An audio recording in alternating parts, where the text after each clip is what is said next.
High দোস্ত, আমি আছি আমাদের শ্বশুর ঘর। এইদিকে বাড়ি দিকে যাচ্ছি আমি। মুই আমার ওয়াইফ আর কানা যাচ্ছে তালাব দিকে নাহাতে। এই দেখুন আমি 3 লোক যাচ্ছে। এই চারিদিকে তো জঙ্গল আছে, বাড়ি দিকে হয়েছে রাস্তা আছে। এই দিকে আমি যাচ্ছি। আমার সাবুন বাল্টি কাপল সব ধরি আছে।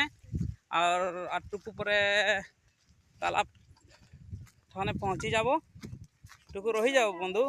এইদিকে তালাব উঠে, এইদিন তালাব উঠে না হবে। এইদিকে আছে ঝিঙ্গা ফিঙ্গা সবু আছে। এইদিকে সব ভেন্ডি বি আছে, বেগুন আছে। ওই যে আমাদের বড় বাচ্চে এইদিকে সবু প্রকার চাষ হচ্ছে। এইদিকে পুরো ছোটিয়া তালাব আছে। ওইদিকে মোর শাক উঠে আছে, গেঁডা বাচ্ছে। এমন খালি গুলটিয়া